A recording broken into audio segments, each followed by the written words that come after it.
யாழ்ப்பாண ராஜ்ய காலத்தின் தொல்பொருள் நினைவு சின்னமாக இருக்கும் மந்திரிமனை இன்றைய தினம் பெய்த கடும் மழை காரணமாக மந்திரிமனையின் ஒரு பக்கம் இடிந்து விழுந்துள்ளமை பலரையும் சோகத்தில் ஆழ்த்தியுள்ளது.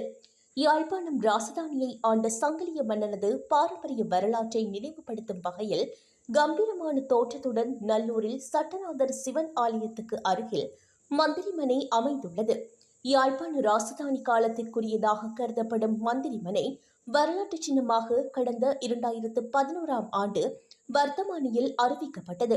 தமிழர்களின் வீரத்தை பறைசாற்றும் வரலாற்று பின்னணியை கொண்ட மந்திரிமனை பல காலங்களாக உரிய முறையில் பாதுகாக்கப்படாமல் கட்டடங்களும் இடிந்து விழும் நிலையிலேயே காணப்பட்டு வந்தது. மந்திரிமனை கட்டடம் உடைந்து விழும் நிலையில் காணப்பட்டிருந்ததால் கட்டடங்கள் இடிந்து விழாதவாறு முட்டுக் கொடுத்து கம்பிகள் மட்டுமே நடப்பட்டிருந்தன. இந்த நிலையில் யாழில் இன்றைய தினம் கொட்டிய கனமழையால் மந்திரிமனையின் ஒரு பாகம் இடிந்து விழ ஆரம்பித்துள்ளது. வரலாற்று சின்னமான மந்திரிமனை இடிந்து விழுந்ததை அடுத்து பலரும் தமது ஆதங்கங்களையும் விமர்சனங்களையும் கொட்டி தீர்த்து வருகின்றனர்.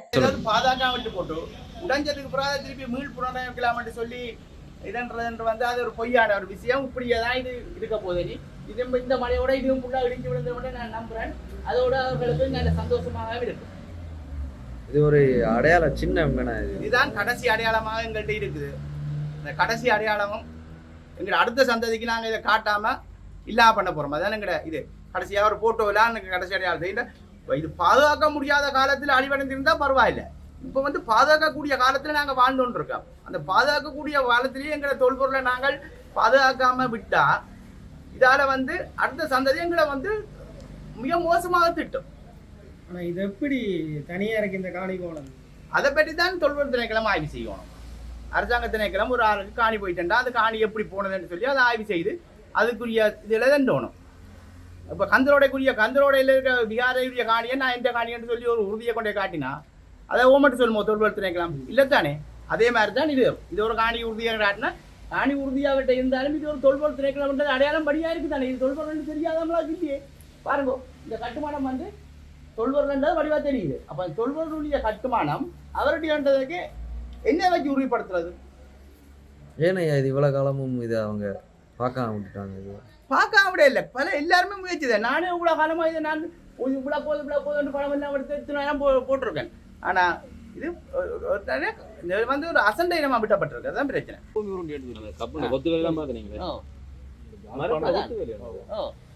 யாழ்ப்பாணத்திலே மன்னர் வரம்பு இருந்த ஒரே அடையாளம் போட்டு இந்த ஓடு போட்டெல்லாம் பிற்காலத்தில் போட்டிருக்கலாம். மிச்சம் பழைய பொருட்கள். அந்த மரத்தூணெல்லாம் அந்த காலத்து தூண் தானே. அதை கொண்டு போனாலும் இப்போ சிங்கள கொண்டு போனால் அதை ஒரு நாள் எஞ்சிருச்சு திருக்கலாம். அந்த மரத்தூணை அப்படிப்பட்ட அடையாளங்கள் அழிய போகுது. இந்த மரம் தான் பிடிச்சு கொண்டு நிற்க கூட என்ன? இந்த மரம் தான் பிடிச்சு கொண்டு இந்த மலையோட சரி, இந்த மலையோட மிச்சத்தையாவது பாதுகாக்கணும். எந்த காலமாக குடும்பங்கள் பாதுகாக்காம இருக்கிறாங்க. ஏதோ ஒரு தனியாட்ட காணி என்றபடியா இது திட்டமிட்ட செயலாக நீங்க நினைக்கிறீங்க? தனியாட்ட காணியாட்ட எப்படி வருமென்று தான் நான் கேட்கிறேன். இது வெள்ளக்காரன காலத்துல உறுதிகளையும் வாங்கிக்கிட்டோம். வெள்ளக்காரனுக்கு முதல் யார் வச்சிருந்த காணி? வெள்ளக்காரன் உறுதிகளை கொடுக்குறதுக்கு யார் ரைட்ஸ் கொடுத்தது? அவன் ஆண்டு இங்க நாட்டை பிடிச்சி வச்சிருந்தவன் அவர் உறுதியத்தை கொடுக்க என்ன ரைட்ஸ் இருக்கு? அப்ப தொல்பொருள் வெள்ளக்கார உறுதிகள் தொல்பொருள் எல்லாத்தையும் அவன்கிட்டே கொடுக்குறதா? அப்ப இந்த நிலைமையில என்ன செய்யலாம் நீங்க நினைக்கிறீங்க? இந்த ஒரு ஆர்வலரா கேட்குறேன். இந்த மந்திரி மேல நின்ற ஒரு ஆர்வலரா இந்த மாதிரி வந்துடும் இல்லாம சின்ன பிள்ளைங்க பார்த்து கடைசியா தொடர்ச்சி என்ன செய்யலாம் நீங்க நினைக்கிறீங்க? அடுத்த கட்டம் இன்னும் செய்யலாம்ல. பொதுமகனா இல்ல இதை பிடிச்சு வச்சிருக்கவருக்கு எதிராக ஏன் வேலை முடியாத கிடக்குன்றா இந்த தொல்பொருள் திணைக்களம். ஒரு சின்னதா எங்கட வீட்டு ஒரு கல்லு கிடந்தாலும் எங்கட வீட்டு ஒரு விகாரைக்குரிய கல்லு கிடந்தாலும் எங்கட வீட்டை டக்குன்னு உடனே ரைட் இது தொல்பொருள் என்று பிடிக்கக்கூடிய தகுதி உள்ள தொல்பொருள் திணைக்களம். இது ஒரு பாரம்பரிய ஒரு நினைவு சின்னம். அந்த நினைவு சின்னத்தை பாதுகாக்க முடியாம ஒரு தனிமால் வச்சிருக்கான்ற ஒரு பொய்யான குற்றம். அது ஒரு இயலாமை என்ற வெளிப்பாடுன்னு சொல்லிடாது. அது ஒரு பெரும்போக்கான விஷயம். இது அப்படியே போனாலும் பிரச்சனை இல்லை தான் சொல்லி இதெல்லாம் புதிய பொருள் ஆராய்ச்சி செய்ய வேண்டிய இந்த பக்கத்து காணியை விட்டுருக்காங்க. அதெல்லாம் புதிய பொருள் ஆராய்ச்சி செய்ய வேண்டிய இடங்கள் தான் இதுகள்லாம் சுற்றி. நானே எங்களை வீட்டுக்கு ஒரு காசு எடுத்தோம்னு ஒரு கிட்டத்தட்ட ஒரு பழைய காலத்து காசு ஒன்று எங்கட வீட்டுக்கு மண்ணுக்கு இருந்தாங்க. வீட்டுக்கு மண்ணுக்கு ரெண்டாம் எங்கட வீடுலேருந்து கிட்டத்தட்ட ஒரு 300-400 மீட்டர்ல இருக்கு. அப்போ அதெல்லாம் ஒரு அரண்மனைக்கு ஒரு இந்த அரச காலத்து இடங்கள். எங்கட ஒரு புராதன சின்னமா கடைசி காலத்துல எங்கட கண்ணுக்கு முன்னுக்கு இந்த இதை அழிஞ்சு அடைந்து கொண்டிருக்க பார்க்க எங்களுக்கு மிகவும் ஒரு பெரிய மனவருத்தமா இருக்குது. இது பாதுகாக்க வேண்டியது, நாங்களும் பாதுகாக்க முடியாது. இது ஒரு தனியார் இந்த காணியை ஆக்கிரமித்து வச்சிருக்கா சொல்கிறார்கள். அப்படி ஒரு தனியார் இந்த காணியை ஆக்கிரமிப்பதற்காக தொல்பொருள் திணைக்களம் விட்டுவிட முடியுமான்றது என்ற கேள்வி. சாதாரணமாக எங்கட சொந்த காணி உறுதி காணிக்குள்ளேயே ஒரு தொல்பொருள் கிடந்துன்னு சொன்னால் உடனே ஓடி வந்து அதுக்கு அடையாளப்படுத்தி இது தொல்பொருள் திணைக்களத்துக்குரிய அடையாளப்படுத்துகிற இது தெரியும். அப்படிப்பட்ட திணைக்கள அதிகாரம் உள்ள திணைக்களம் இதை கண்டிப்பாக ஒரு தனியாற்ற இதில் இருக்கக்கூடிய பராமரிக்க முடியாது. இது அழிவடைஞ்ச பிறகு யார்கிட்ட போய் பராமரிக்க நாங்கள் இதை தெரியும். ஒரு தனியார்ட்டையும் அழிவடைஞ்சது தனியாரும் யோசிச்சு கொண்டிருக்கேன். இது இடிஞ்சு விழுந்தா இந்த காணியை விற்று போடலாம். அப்படிதான் தனியார் கூட யோசிச்சுட்டு இருக்கேன். எங்களுக்கு தமிழனுக்கு எதிரி. சிங்களமாக அரசாங்கம் எங்களுக்கு எதிரின்னு நாங்கள் சொல்லி கொண்டு இருக்கிறோம். அப்படி இருந்தும் கூட எங்களோட தமிழன் அதை விட மோசமான எதிரின்னு தான் நான் இதை சொல்கிறேன். இதை ஒரு தனியார்ட்ட இருந்தாலும் அந்த தனியார் என்ன செய்ய போகணும், இதை ஒப்படைக்கணும். தனியார் திணைக்களத்தை இதை ஒப்படைச்சி இதை பாதுகாக்கணும் மட்டும் சொல்லி இதை யோசிக்கணும். அப்படிப்பட்ட ஒரு தனியார் இங்கே இருக்கணும் மட்டும் சொன்னால் அவர்கள் தமிழனாக இருக்க வேண்டிய இருந்திருக்க மாட்டோம்னா நான் நினைக்கிறேன். தமிழனாக இருக்கக்கூடிய கல்வியற்றவர்கள் அந்த தனியார் வாசல்ல தொல்பொருள் திணைக்களம் மட்டும் ஒரு போட்டும் போட்டிருக்காரு.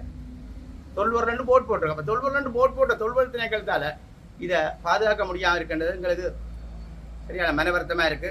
கோட்டையை சுற்றி என்னது கல் நடுறாங்கன்னு எனக்கு விளங்க இல்லை.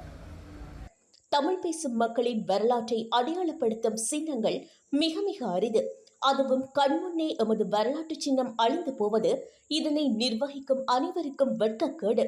ஆட்சியில் இருந்தவர்கள், பாராளுமன்ற உறுப்பினர்கள் இதற்காக என்ன செய்தார்கள்? பழையதை பாதுகாக்க முடியாமல் புதிய கட்டுமானங்களை கட்டி என்ன பயன்? வரலாறுகளை மறைக்கும் சக்திகளுக்கு துணை போகின்றனர். எமது அதிகாரிகள் மக்கள் பிரதிநிதிகள் என தமது ஆதங்கங்களை கொட்டி தீர்த்து வருகின்றனர். இதேவேளை இந்த விடயம் குறித்து கருத்து வெளியிட்டுள்ள அமைச்சக செயலாளர் ரூபி சேனதீரா, நினைவு சின்னம் தனியாருக்கு சொந்தமான நிலத்தில் அமைந்துள்ளது என்பதால் அதற்கு பாதுகாப்பு முயற்சிகளை வழங்குவது பிரச்சனையாக உள்ளது. இந்த இடத்தை மீட்டெடுக்க அனுமதி கோரி பலமுறை கோரிக்கைகளும் விடுத்த போதிலும் நில உரிமையாளர் மறுத்துவிட்டதாக கூறப்படுகின்றது. இதனால் அதிகாரிகளால் தேவையான பாதுகாப்பு பணிகளை தொடர முடியவில்லை. எனவே இதற்கு பதிலளிக்கும் விதமாக நினைவு சின்னத்தை பாதுகாப்பதில் அடுத்த கட்ட நடவடிக்கைகளை தீர்மானிக்க அமைச்சகம் சட்டத்தலைவரிடம் சட்ட வழிகாட்டுதலை கோரியுள்ளதாக தெரிவித்துள்ளார். தமிழர்களின் வரலாற்று பொக்கிஷங்கள் பாதுகாக்கப்படுவது அரிதிலும் அரிது. இந்த நிலையில் இருக்கும் சின்னங்களை, எச்சங்களை பாதுகாக்காமல் அழிவடைய விட்டுவிட்டு எமது எதிர்கால சந்ததியினருக்கு எமது வரலாறுகளை எப்படி கடத்தப் போகின்றோம் என்ற கேள்வி அனைவரிடத்திலும் எழுந்துள்ளது. எனவே சம்பந்தப்பட்டவர்கள் உரிய நடவடிக்கைகளை முறையாக முன்னெடுத்து எஞ்சியிருக்கும் பொக்கிஷங்களை பாதுகாக்க வேண்டும் என்பதே அனைவரின் வேண்டுகோளாக இருக்கின்றது. இது போன்ற பல செய்திகளை தெரிந்து கொள்ள நம்முடைய சமூக மீடியா யூடியூப் சேனலை சப்ஸ்கிரைப் செய்து அருகில் உள்ள பெல் பட்டனை கிளிக் செய்யுங்கள். மேலும் செய்திகளை உடனுக்குடன் தெரிந்து கொள்ள samoogamedia.com என்ற இணையதளத்தின் வாயிலாக எங்களுடன் இணைந்திருங்கள்.